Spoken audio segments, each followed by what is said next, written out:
What's going on, everybody? This is my... Oh, what the...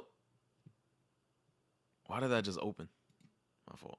This is my first parlay of this weekend. We will be having more later this week. I mean, not even like tomorrow and Saturday. We'll have more parlays, but today is Thursday, so this is my first parlay.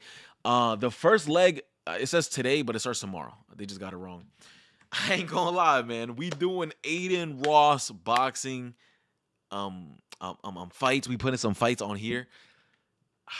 I mean, you might be like scared. I'm not. Last month, I mixed it up with the Roman Dolidze card and his boxing event. I mixed it up and I made I think it was like $900. You know what I'm saying? If I see free legs and I see free money, I'm gonna take it. I don't give a fuck if it's midgets fighting. I'm gonna take that. You should have that mindset too. Now, I'm not saying don't bet on fucking when it's fucking 4 a.m. and you just lost like 1,000 and you're trying to chase that back with fucking Chinese basketball. No, that's way different. That's chasing. Nah, if I see a free leg, I'm gonna take it. You know what I'm saying? So we got Ant, Chibu, Oblivion, Scam Likely. Those are the first amateur bouts, I guess you could say. Exhibition, yeah, that's what we should say. Dude, y'all gonna see this fight with YK Osiris and Scam Likely. Bro, this rapper is gonna get knocked the fuck out, bro. This guy, he's trying to act all like tough and shit, but nah, dude, you could tell he's never boxed a day in his life. He's gonna get his ass beat. Scam Likely got skills. And then we got the fucking Island Boy versus Oblivion. Oblivion got skills. Chibu versus ISO. These are just two fat ass people, but one is more in shape than the other. So that's the reason why I'm going with him. Ant versus K Preem. Ant got hands. And that dude K Preem said he was eating chocolate donuts and fucking Doritos the night before the press conference. He not taking that shit serious. He in that for that bag. First UFC. Oh no. And we got Jerron Ennis and Raymond Ford. Other two last boxing legs. Then we on to the UFC. If you know about bouts, bro, I ain't even gonna explain myself, bro. Ford, I ain't gonna explain myself either. He should have won that last fight against Nick Ball. Marco Tulio versus Tresean Gore. Go watch my breakdown. You can see a full in-depth breakdown of why I think Tulio's gonna clear in every single aspect of fighting. I think it's gonna be easy for Tulio. Next fight, Bryce Mitchell versus Gene Silva. Do not overthink this, brothers. I know y'all seen Gene Silva getting taken down by Charles Jourdain, but it's different when you're expecting a takedown for someone and then you're not expecting a takedown for someone, you know? And he did have good get up, so it's not like Gene Silva just laid flat on his back like Bryce Mitchell against Ilia Topuria. Why did Ilia Topuria lay on his back so fat or for so long? Why didn't he just get up immediately? I don't know. But we're not talking about that fight. So don't overthink it. Gene Silva's way better on the feet. Bryce Mitchell isn't as Chrome Gracie type of level on the feet, but he's not nothing special. He doesn't have any strike in his arsenal that could scare Gene Silva or make Gene Silva respect him. Is going to be in Gene Silva's world on the feet, and in his world, he dominates every single time. Paddy Pimblett versus Michael Chandler. Man, I'm not going to bet on a Michael Chandler that just looked career worst against Charles Dubronx. I don't think no one can. I know Paddy... Y'all might not like Paddy only because of his chin, and he lost against Jared Gooden, or what was his name, Jared Gordon.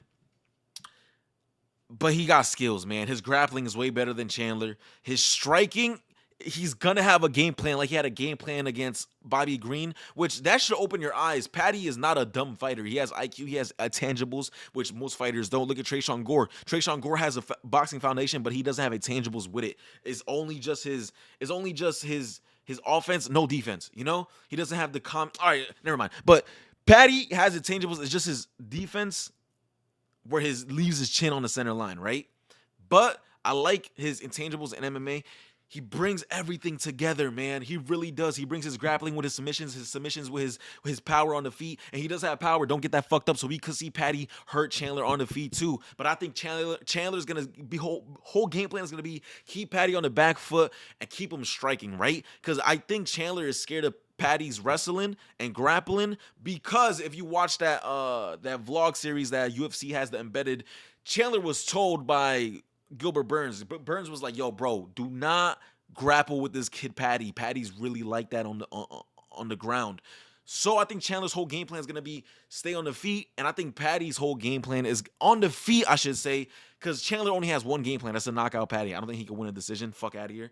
Paddy has multiple ways to win. Paddy, I think, this is what I'm guessing, obviously. game plan on the feet is gonna be to keep Chandler at bay, use his range. He has range, bro. He did this against the Bobby in the Bobby Green fight where he was only hitting him with leg kicks and just like keeping Bobby at range. Perfect game plan. I think he's gonna have something similar with Chandler. It's so much easier seeing Chandler's shots. He is explosive, but he wings his shots. It's so much easier to move out that way too. It might sound crazy, but when you're that tall and you keep your chin that high, it's easier to see it too, right? Unless you're in the pocket, and I don't think Chandler's going to be able to get in the pocket. I think if he gets in the pocket, I think we're going to see Patty taking down Chandler, at least initiating the grappling, you know? So I think Patty's going to see everything that Chandler's throwing at him, and I think he clears them everywhere. I think minus 149 is a great number, and I'm taking that every time, man. I'm probably going to have Patty in a lot of parlays. I'm going to be so sad if he loses. I don't see a way he loses, though. He has a great chin. He has great durability. He's only been...